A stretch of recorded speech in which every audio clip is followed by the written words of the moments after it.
Mario Kart World. For the first time in, I want to say like over a whole decade. Unless if you count 8 Deluxe or God forbid Mario Kart Tour. Okay, well even excluding that, this is officially the first new Mario Kart game to come out since Mario Kart 8 for the Wii U. And this one has an interesting gimmick. That gimmick being the NPC drivers. So, I've been working on this PowerPoint presentation. And I'm just going to educate you guys a little bit about who these motherfuckers are now. The one thing I'll say before I get into this is not an educational video on how to unlock these characters, okay? Like, if you want to know how to unlock them in Mario Kart World, I'm sure there are, like, several other content creators who can do a better job of explaining that than me, so I'm not going to waste time doing that. This is basically just me going over general trivia on these characters, just giving some quirky facts here and there, their debut, stuff like that. That's all this is.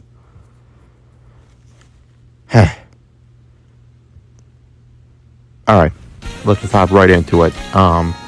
Before anything else, we gotta discuss, what is an NPC driver? Good question. By the way, I might not read everything exactly word for word. I mean, if you want to pause and read everything, you can, but I'm just kind of gonna, like, paraphrase everything. So, an NPC driver refers to a character in Mario Kart World that is unlocked through the chemic item, which is that purple thing right there. And if the player uses the chemic item, it'll turn the player's head into a certain character and will also summon either that exact character or just any other random characters as obstacles on the track. Sometimes they'll just summon obstacles without turning people into anything. That's also a possibility.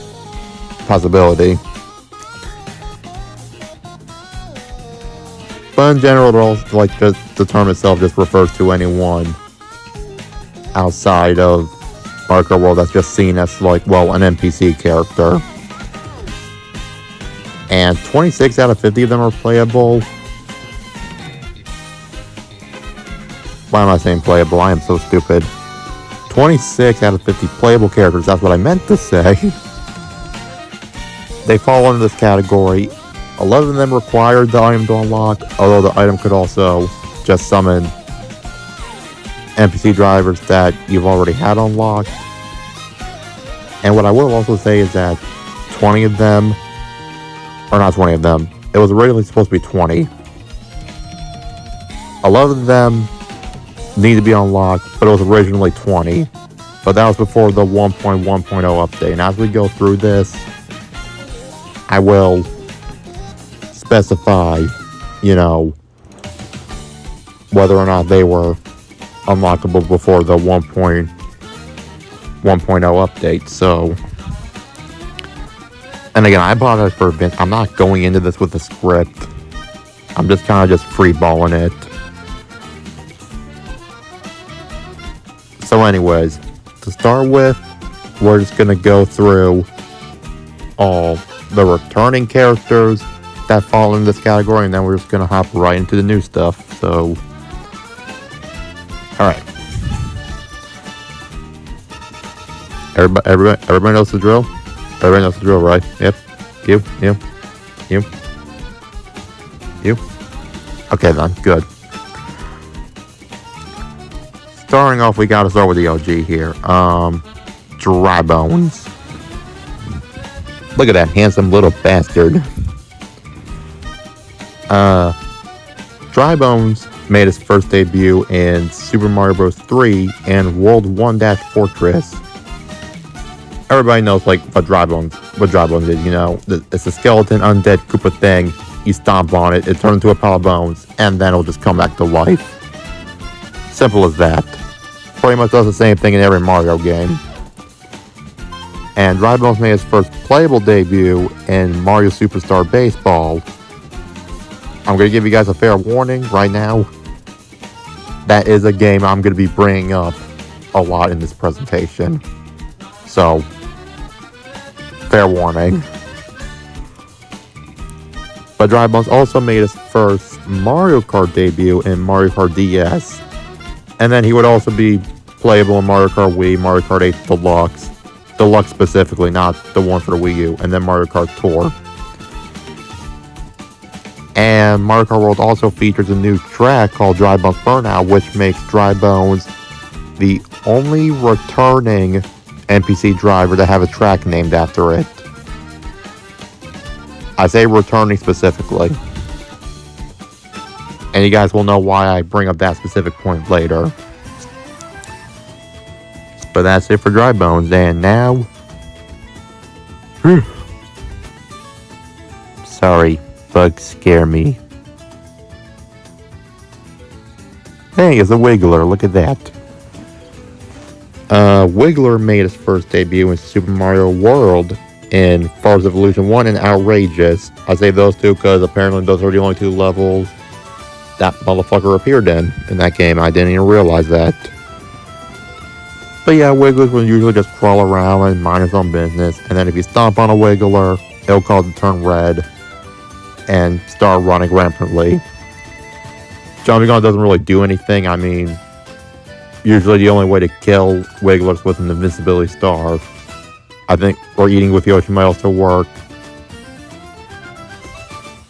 Basically just simple, like, jumps and shit isn't gonna help. Wiggler made his first playable debut in Mario Power Tennis. Not baseball, surprisingly. And he made his first playable Mario Kart debut in Mario Kart 7. And then Wiggler would end up becoming playable in Mario Kart 8 Deluxe through the Booster Course Pass and also Mario Kart Tour. A shame they didn't bring back the Wiggler ATV. I actually kind of like that shit. Sad day for all of us.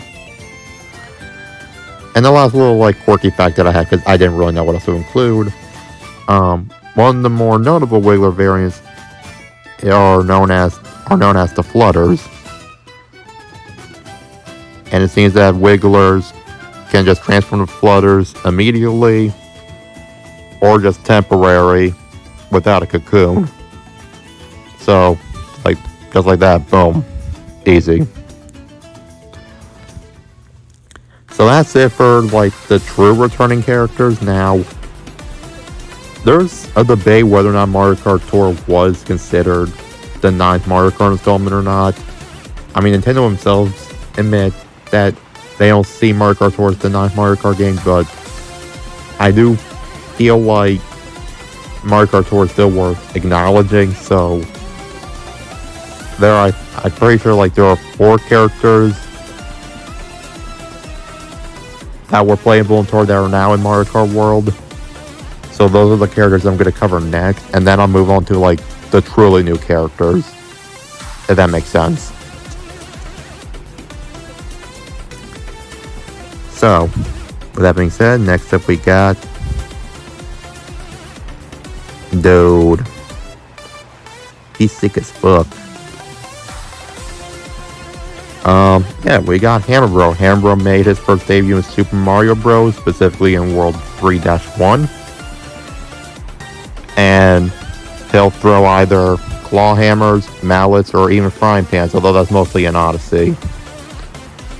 I didn't even know they were called claw hammers. I didn't know that type of hammer had a name, but apparently it does. I just call them hammers. The more you know. Hammer Bro made his first playable debut in Mario Superstar Baseball. Okay, maybe it's because I did all the research for this, but I only mentioned this game twice, now I'm already sick of it. Sorry. But yeah, he was first playable in Mario Superstar Baseball, along with Fire Bro and Boomerang Bro. And apparently, Hammer Bro was also originally planned to be playable in Mario Kart Wii, but he didn't make the final cut, sadly. Hammer Bro, Fire Bro, Boomerang Bro, and Ice Bro, one of the more recent bros, they are all playable Mario Kart Tour, which also features the hammer item that's themed after Hammer Bro that would later on appear in Mario Kart World. So, hammer dubs.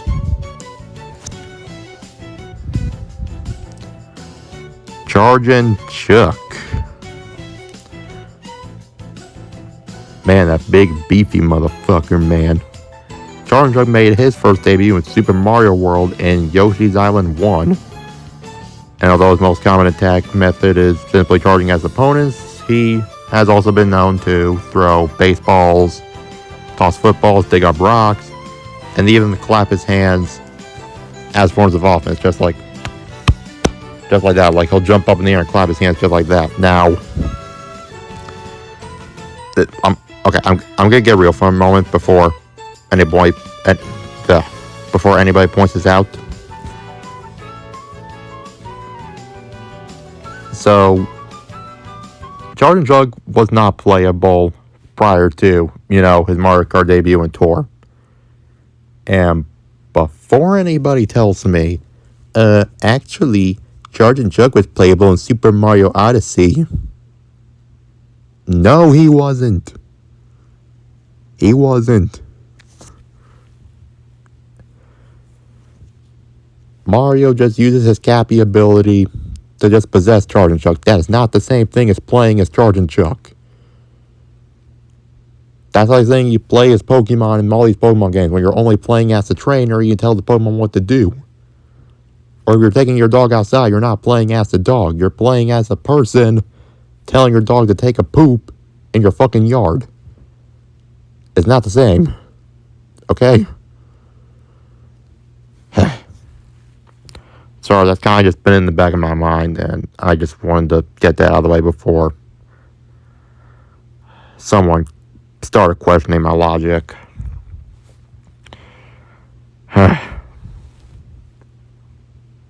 Anyways, after his appearance in the Game Boy Advance version of Super Mario Bros. 3, Chargin Chuck was presumably completely absent from any major roles in any of the Mario games until Super Mario 3D World.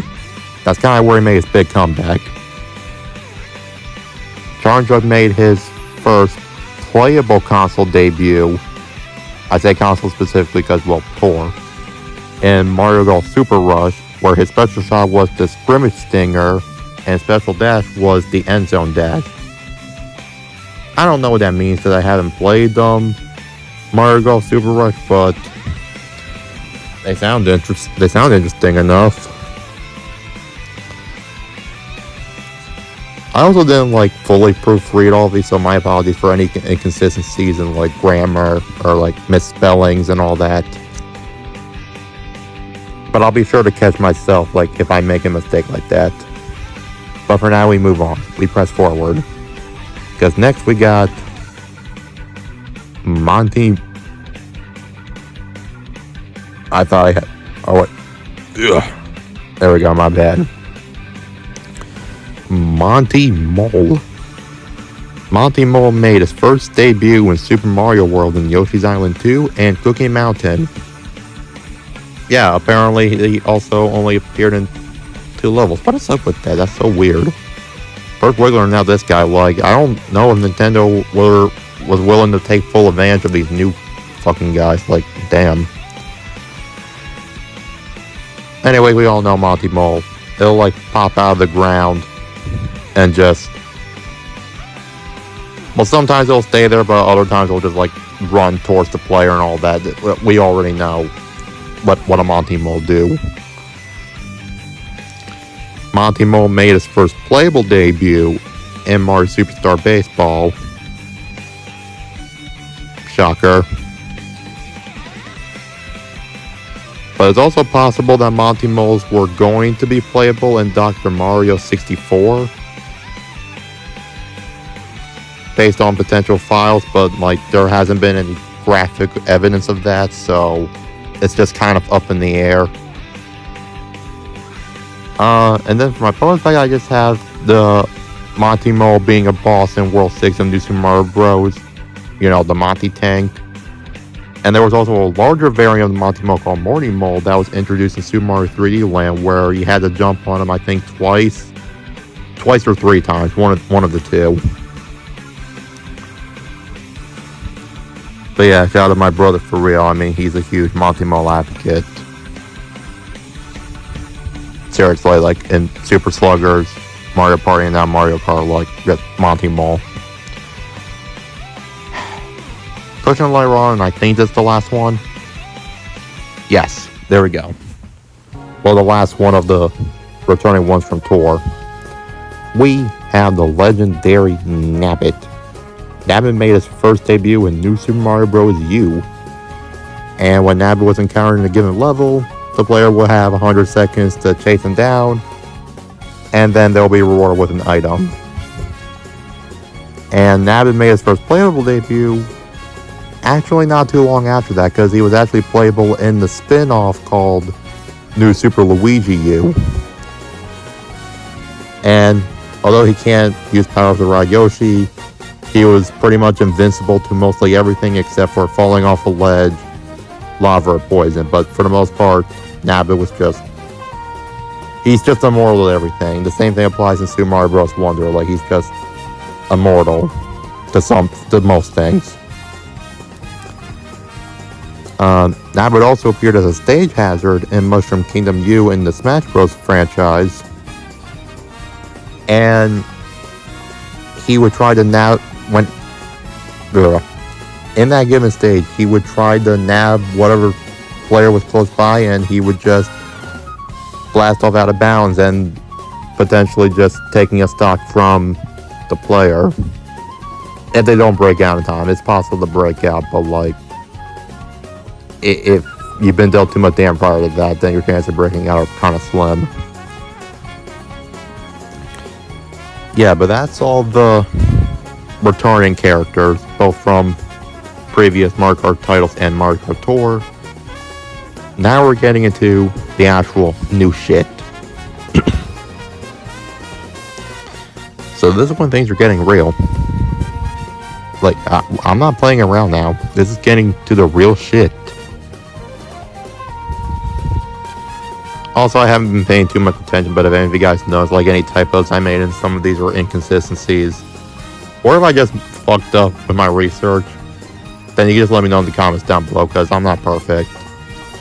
You can always let me know if I've gotten something wrong, grammatically or factually.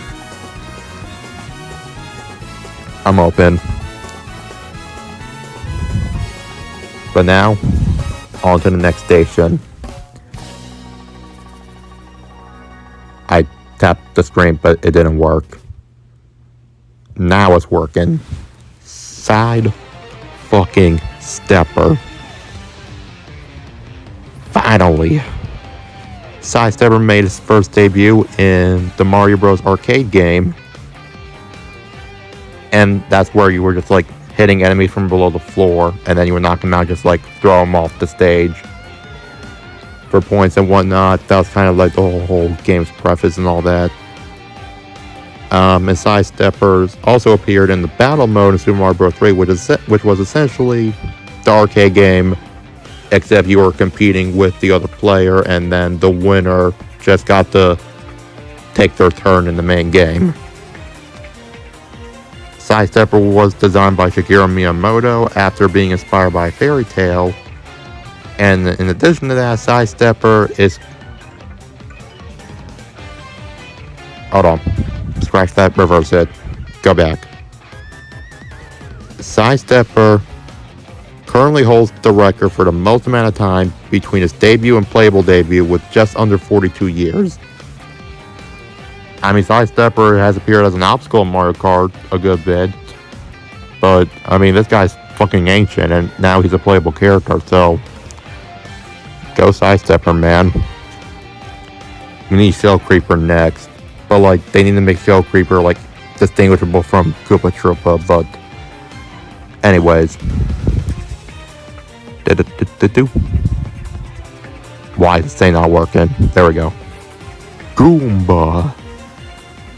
Goomba made his first debut in Super Mario Bros. In World 1-1.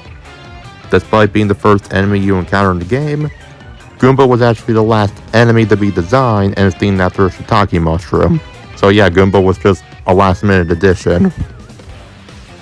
Because the first enemy was just going to be Koopa Troopa, but after testing it, they were like, you know what, Koopa Troopa is not that easy enough of a character, so we need to make something else.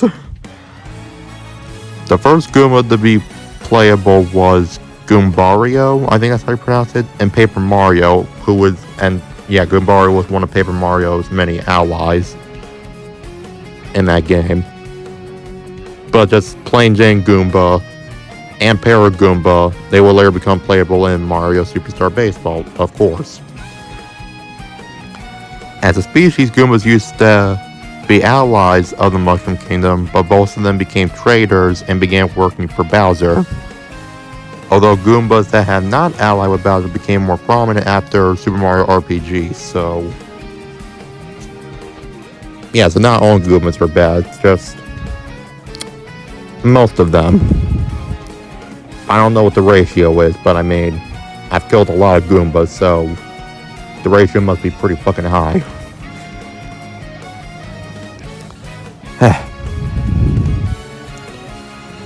And next we got Piranha Plant.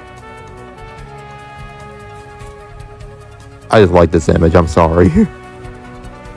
Piranha Plant made his first debut in Super Mario Bros. In World 1-2. I mean, we all know Piranha Plant, whether it's in a pipe pot, under the ground, it'll just emerge and just chomp at everything that approaches it. I mean, look at that thing. Pretty self-explanatory. Piranha Plant made his first playable debut in Super Smash Bros. Ultimate as a DLC character, so not even in a Mario game. But prior to that, Piranha was playable in Mario Kart Double Dash, and after Smash Bros. Ultimate, Fire Piranha Plant would become playable as DLC in Mario Tennis Aces, so 2018 and 2019, those were good years to be a Piranha Plant. Prior to Mario Kart World, Piranha Plant was an item in Mario Kart 8 and 8 Deluxe, even starring in a game mode called Renegade Rhino, which I'm assuming most of you guys know about that. Pretty much like a constant robbers game, essentially.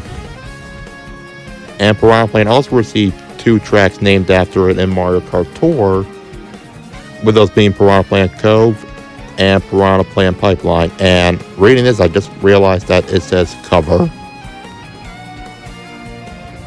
Fuck. At least this confirms that AI didn't create this. I like to see AI making human error. You're not coming for my job, buddy. Not today. Can I just thank you? I thought moving on to between slides would be easy, but apparently not. And now we have Cheep Cheep. Cheep Cheep made his first debut in Super Mario Bros. In World 2-2, and it'll mostly just swim towards the player, or in some cases it will just leap out from beneath the stage.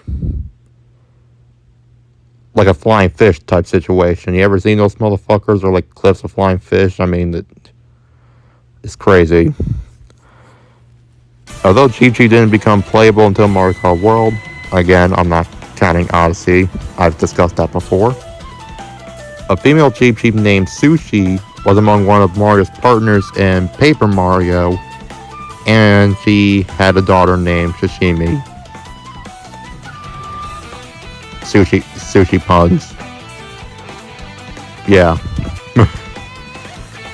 I saw that and I was just like rolling my eyes in the back of my head. I'm just like, good grief.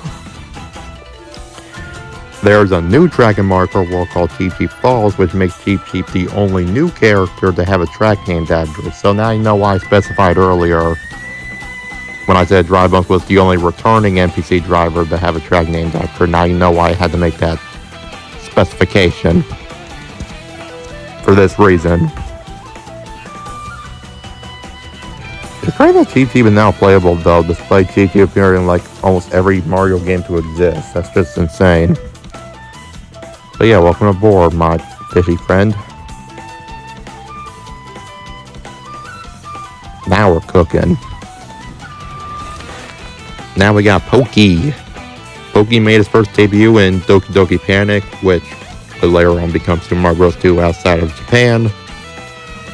And is a spiky cactus-like creature that can be defeated by taking out each individual segment or just going right for the head. I was gonna make a Thanos reference, but I don't really watch Marvel, so I don't care. Pokey was originally designed with a green color, but later in Super Mario World it would gain a signature yellow color, and in some games like Super Mario Sunshine, Pokeys would even have a pink flower grow on top of their heads. But then that was also later dropped, but I kind of wish they kept that change, but it's alright.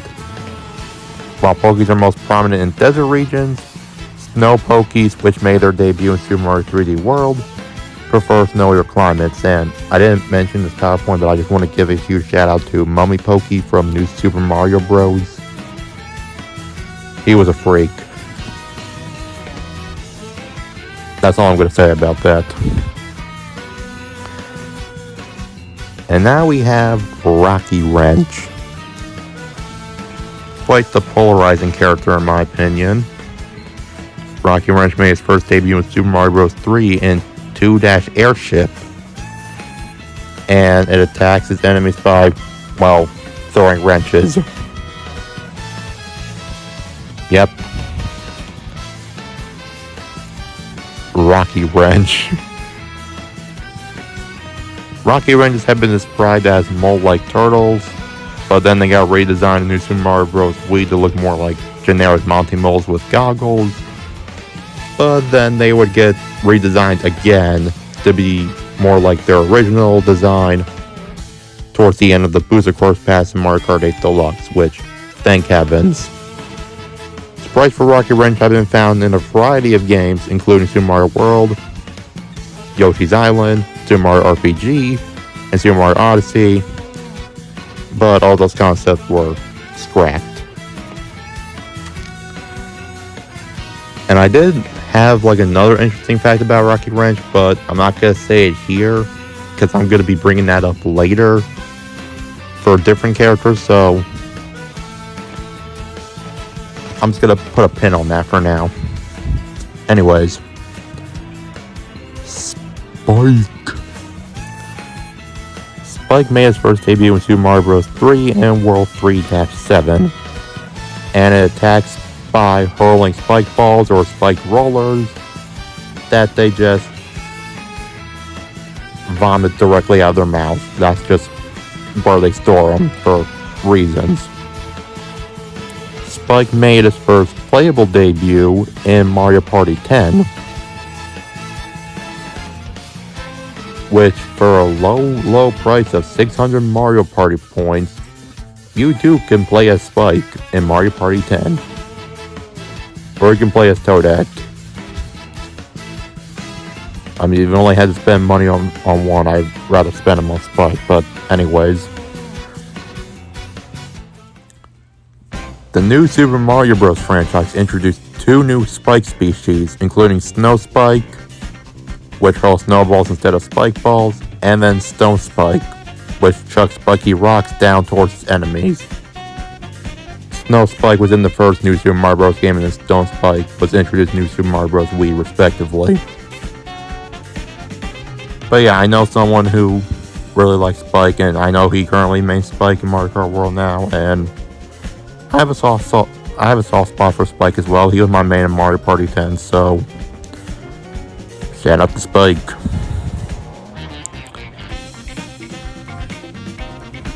And next up we have Swoop. And I'm not really sure if you kind of like picked up on the pattern here, but for each category, for both the returning category and then like the newcomer category, I'm kind of listing them out in chronological order based on appearance, so if you're just now noticing that, just know it's not a coincidence.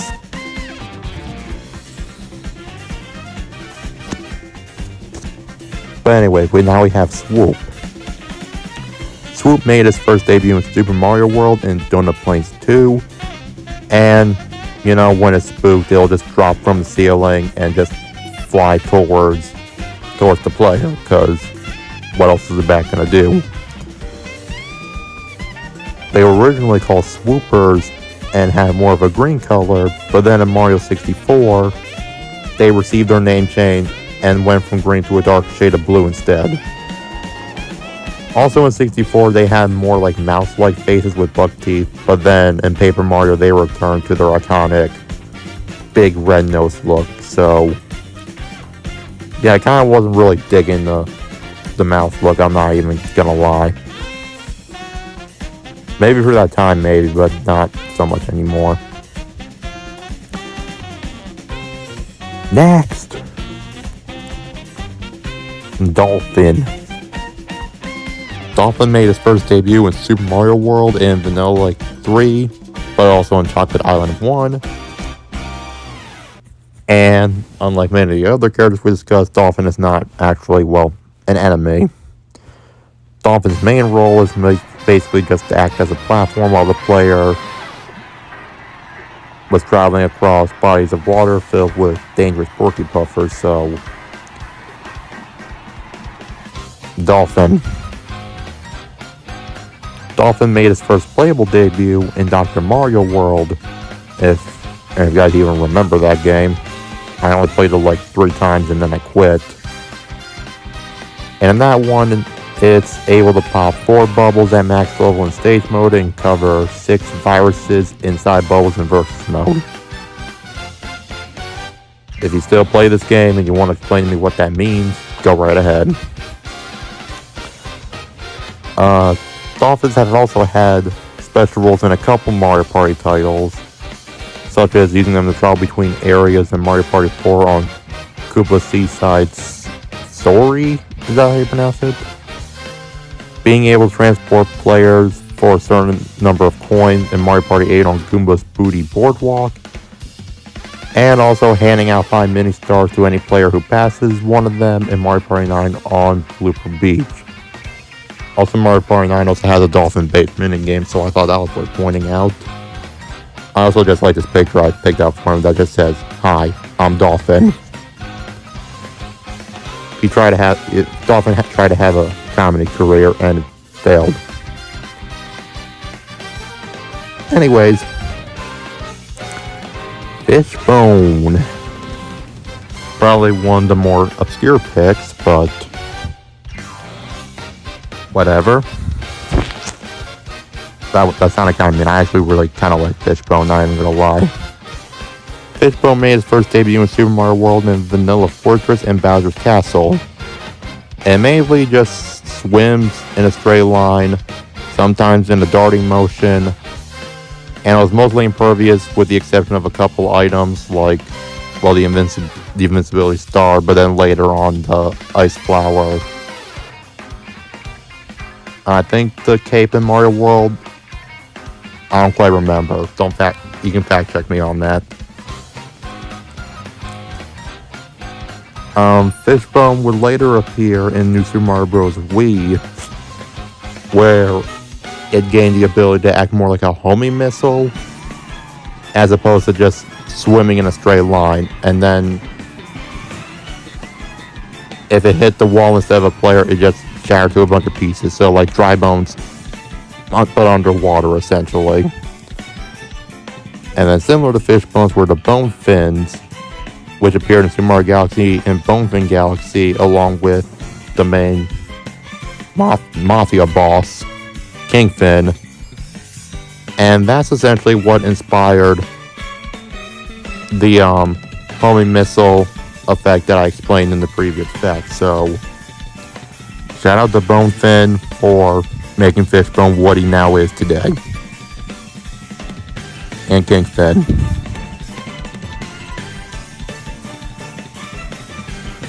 And that shark motherfucker from Shark Tale. I don't remember his name. Lenny? Yeah, I think it was Lenny. So anyways, all the Super Mario Bros. 3, Super Mario Bros. 1, and then Super Mario World characters, those are all now done. Now we are heading towards the N64 side of things. I think. Right? Thank God I was right. Because now we have Penguin. Penguin made his first debut in Super Mario 64 in Cool Mountain and Snowman's Land. And Penguin played a couple roles in that game depending on what you were doing. Like in Cool Mountain, you had to return a baby penguin named Tootsie, which I didn't even know that baby penguin had a name. But you had to return Tootsie to their mother. And there was a mission where you also had to race against a giant penguin. And there was also a giant penguin in Snowman's Land that acted as a barrier, essentially. So when you were trying to walk past an icy bridge, you wouldn't get blown away by the giant snowman's, I don't know, like breath. It was a gust of wind, essentially. Penguins would then later on to play a more dominant role in, I meant to say prominent, but I guess dominant could also work. Dominant role in Super Mario Galaxy, where the penguins would teach you how to do basic swimming activities, ice skating, and even race surfing. Which if you watch my Galaxy playthrough with Luigi, then you kind of already understand what I'm referring to. Apparently, I didn't even know this, but penguins also made a brief appearance in Super Mario Odyssey in the Snow Kingdom. But apparently those penguins can fly. I don't even know how that's the same species, but that's what the Mario Wiki says. Who am I to argue with the Mario Wiki? Who am I to argue?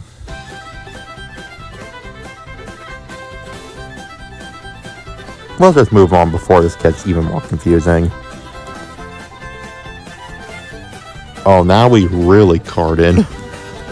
Now we have fucking Cow in this bitch. Cow made her first debut in Mario Kart 64 in Moo Moo Farm. Yes, I call Cow a she. Why? Because Cow has udders. Only female cows have udders. Plus, they literally refer to her as cow. So by definition, female.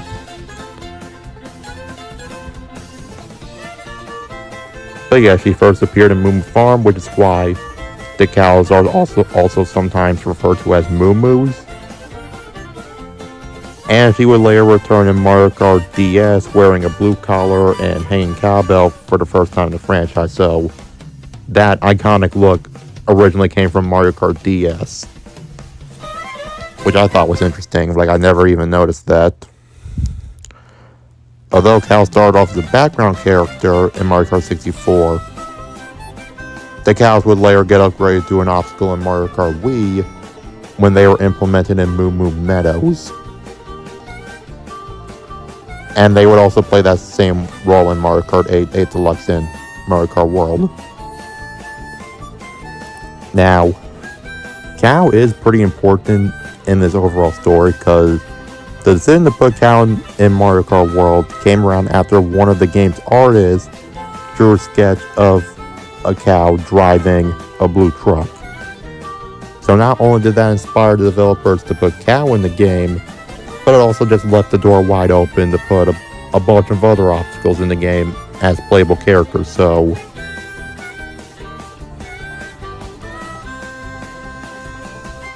Cow walked so other obstacles could drive, and Cow could also drive. Everyone's drivable in this game. Moving right along, we have Snowman.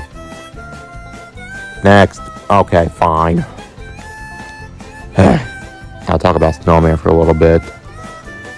Much like Cow, Snowman also made his first debut in Mario Kart 64, specifically in Frappe Snowland. So they both actually made Mario Kart debuts in Mario Kart, so I just think that's pretty interesting. And if you crash into a snowman, it'll either slow you down or bounce you back, but either way, you're losing an item that you're holding, so definitely don't want to drive into one of those motherfuckers.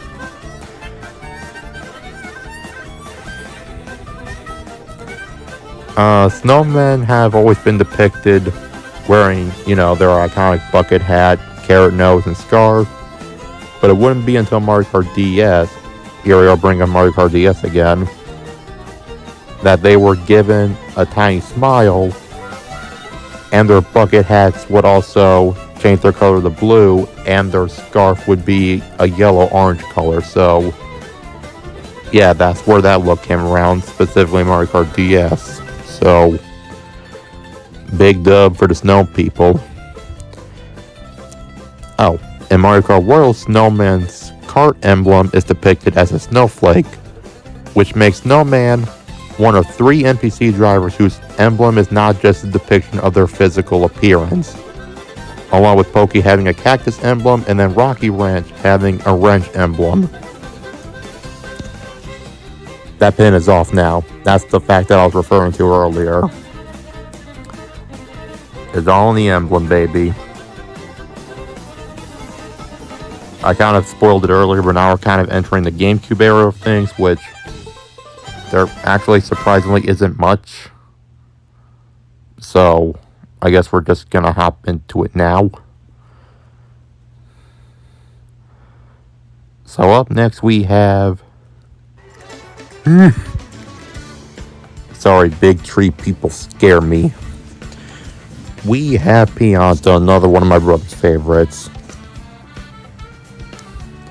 Pianta made his first debut, and again I'm saying he because, well, we know what female Pianta models look like, and if you saw Pianta in the game, yeah, Pianta's a he, man. And that's in this specific game at least.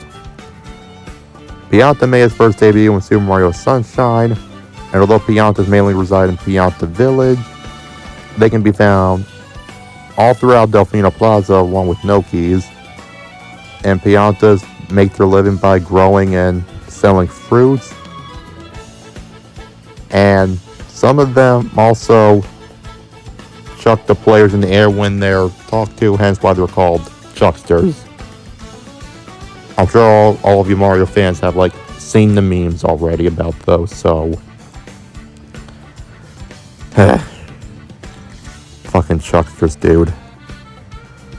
Pianta made his first playable debut in Mario Superstar Baseball, and I promise you guys this is going to be the last time I bring up this game, not just for this video, but probably for the rest of my life. I'm hoping. Although they had weak batting stats at the time, those stats would later be buffed in Mario Super Sluggers. Although red and yellow variants received weaker pitching stats while the blue variants remain the same. So, I guess they've been favoring blue Piantas since the damn near beginning. And by them, I mean Nintendo. Black and white Piantas were included in an early build of Super Mario Sunshine, but those colors, along with other unused color variants, would not end up making the final cut, which I feel like that's valid. We have enough Pianta color variants already, but I mean, I feel like black and white would have been somewhat interesting. But I mean, Pianta.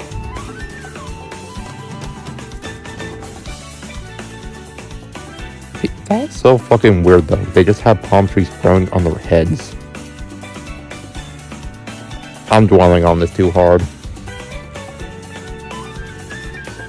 Next. My boy.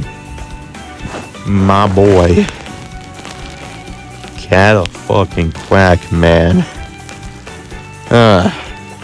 Cataquack made his first debut in Super Mario Sunshine in Gelato Beach, where they would walk around aimlessly, and when startled, they'll run towards the player and use his beak to flip them high up in the air. While blue Cataquacks don't typically cause any damage, red Cataquacks can cause significant amount of damage by driving the player in a continuous loop of just constant catapulting. Also in Gelato Beach, like in the first episode, there's only one Cataquack where if you kill it, it'll give you a blue coin, but then in a later episode, there's only one blue Cataquack that gives you blue coins, so a little bit of trivia there. Subspecies of Cataquack called Plungella, which I think is how to pronounce it, can be found in episode 2 of Gelato Beach, where they will stand on the mirrors that serve to keep the sandbird's egg warm, which I'm glad I read that, because like when I was playing through the game the second time around, I still didn't understand what the purpose of those mirrors were, but now I know. And the only way to get rid of them was to leave them to teeter on the edge of the mirror and then ground pound the opposite side to just fling them away. In addition to Super Mario Sunshine and the Mario Kart franchise, Cataquacks have also appeared in Super Mario Galaxy and Beach Bowl Galaxy and Gold Leaf Galaxy. And it seems that the honeybees would keep them as pets for some reason. I mean, I guess, like, they're harmless, so I mean, I guess that's kind of an odd pairing that a bee would have, like, a duck-like thing fenced up on some faraway planet. But I'm thinking too hard about this yet again. So now we only have so many characters left, and I'm pretty sure we're now getting into all the characters that made their debut after the year 2010, I think. So we're pretty much at the home stretch, man. Let's wrap this shit up. As soon as the PowerPoint presentation would fucking let me. There we go. Para-Biddybud. Let's fucking go. Para-Biddybud made his first debut in Super Mario 3D Land in World 1-3. And it would typically appear alongside 4 other Para-Biddybuds, so 5 total. And from there, the group of Para-Biddybuds will either fly in a straight line or just fly around in a circle formation. Outside of 3D platformers, Para-Biddybuds also play an interesting role in Super Mario Party Jamboree, specifically in the Sky Battle mode and Paratroopa Flight School.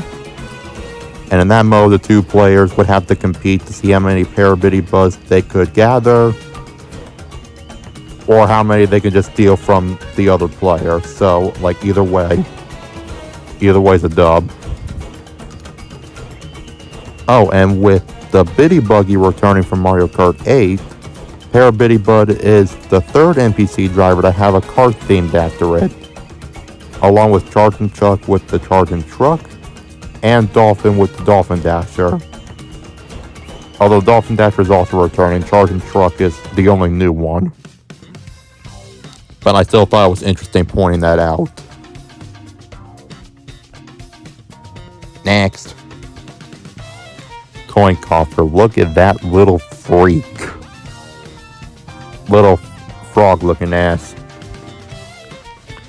Coffer made his first debut in Super Mario 3D Land and World 2-3. And it'll typically run away from the player, and it will spit out coins when attacked, similar to money bags in Super Mario 64 for the people who play that game. In Super Mario 3D World, though, they've gained the ability to turn invisible, so unless they've been interacted with by the player, they'll just remain invisible and just not be seen. And the one quirky fact I pointed out was just simply their name, because their name is a pun, not only of the word cough, which refers to the way that they will spew out coins when damaged, but also a pun on the word coffer, which is a container used to store money and valuables, which I didn't even know that was a thing. But I guess I would just thought that they spelled the word coffer funny, but That makes a lot of sense now. Money. Speaking of money, I'm not really good with segues. We have Stingby. Stingby made his first debut in Super Mario 3D Land in World 2-4, and when disturbed, it will angrily, yet slowly fly horizontally towards the player. So, horizontally only, they can't fly up or down or nothing. Just aggressively, but very slow in a straight horizontal path. Like an angry old man driving a scooter, essentially. A subspecies of Stingby called urban Stingbys can be found in Super Mario Odyssey in the Metro Kingdom, specifically at night. And when disturbed, they will charge up and attack and quickly dart towards the player. Although they're immediately killed once they hit a wall. Which I didn't even know they were supposed to be Stingbys. I've always thought they were an own thing, but again, that's what the Mario Wiki says, so if you have a problem with that, take it up with them, not with me. And the one quirky fact I have included is that Mega Stingby appeared as a boss in Super Mario Party Jamboree in Mega Wiggler's Tree Party, and in that little boss fight, players would have to jump up platforms in order to reach the site and then just repeatedly stomp on it until Mega Stingby died.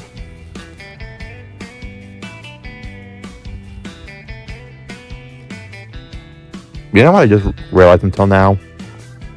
I've never fully specified what characters were playable or unlockable prior to version 1.0 like I promised I would. As we go through this, I will specify, whether or not they were unlockable before the 1.0 update. But you know what? To make up for that, I'll just do a rapid speed run towards the end. I'm sorry I didn't do it earlier, but again, it's not scripted. But I promise you, towards the end, I'll go speed run through all that. Because next up we have Peepa. Peepa made his first debut in Super Mario 3D Land in World 4-4. And unlike the Boos, which they bear a strong resemblance to, instead of just chasing the player when they're looking away, a group of Peepas will just either stay in place, move back and forth, or go in a circular motion. Peepas have had some interesting roles in the Mario Party franchise, as they appeared in numerous minigames. I won't go over them, but one of their more useful roles was in Super Mario Party, where if you used the Peepa Bell, it would target a specific player, and then every time they moved in a given turn, people would take a coin away. So if the player rolled like a 9 or something, then that's 9 coins taken away instantly. Although Peepas can be defeated by using a light box in Super Mario 3D World, Captain Toad and Captain Toadette can easily defeat them in Captain Toad's Treasure Tracker simply by shining their headlamps at them for an extended period of time. And that goes for Boos as well, by the way.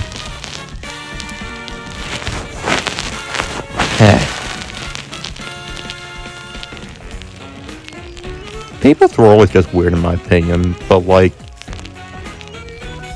I kind of just like Peepas in the sense that they exist. They almost remind me of just like jack-o'-lanterns, but like ghosts. Does that make sense? Alright, we are now approaching the final character. Buckle up.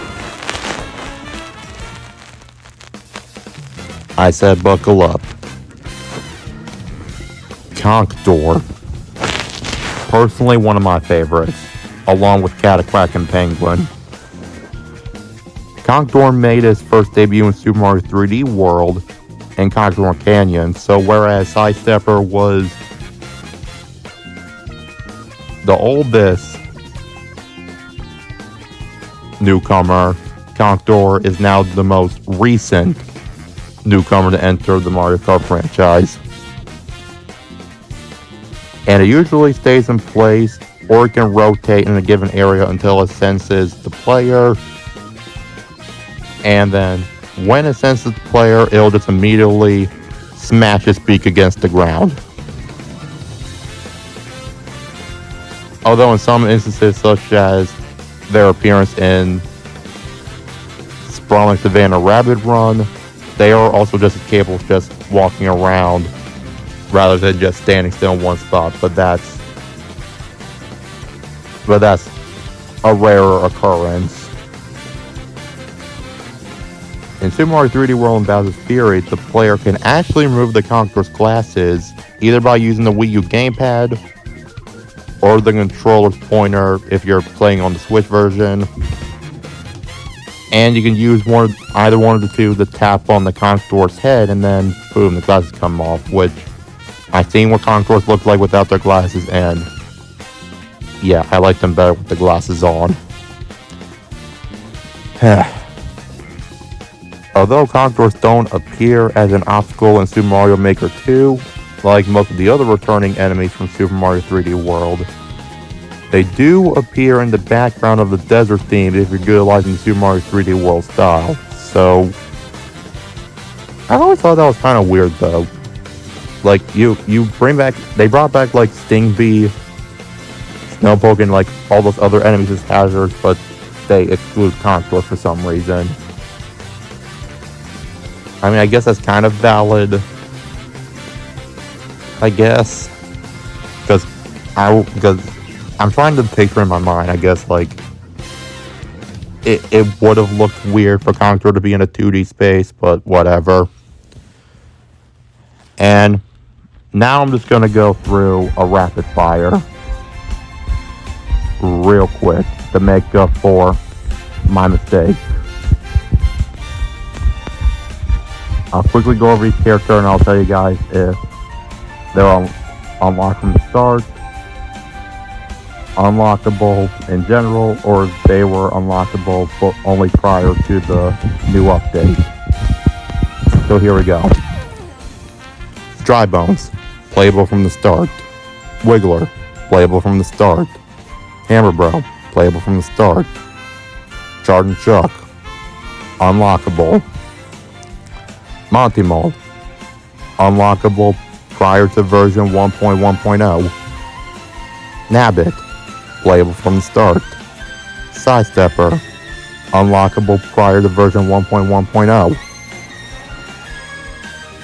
Goomba, playable from the start. Piranha Plant, playable from the start. Cheep Cheep, unlockable prior to version 1.1.0. Pokey, unlockable prior to version 1.1.0. Rocky Wrench, unlockable. Spike, unlockable. Swoop, unlockable. Dolphin, unlockable. Fishbone, unlockable. Very fucking difficult, I should add. Penguin, unlockable prior to version 1.1.0. Cow, unlockable prior to version 1.1.0. Snowman, unlockable prior to version 1.1.0. Pianta, unlockable. Cataquack, unlockable. Also a pain in the ass to unlock, but not nearly as difficult as Fishbone, from my experience. Para-Biddybud, unlockable prior to version 1.1.0. Coffer, unlockable. Stingby, unlockable prior to version 1.1.0. Peepa, unlockable. And lastly, Conkdor, unfucking lockable. And just like that, the presentation is done. I haven't got a work site in this motherfucker. MLA format to the best of my ability, when in reality I really just used the generator website for that. But here's all my sources of information.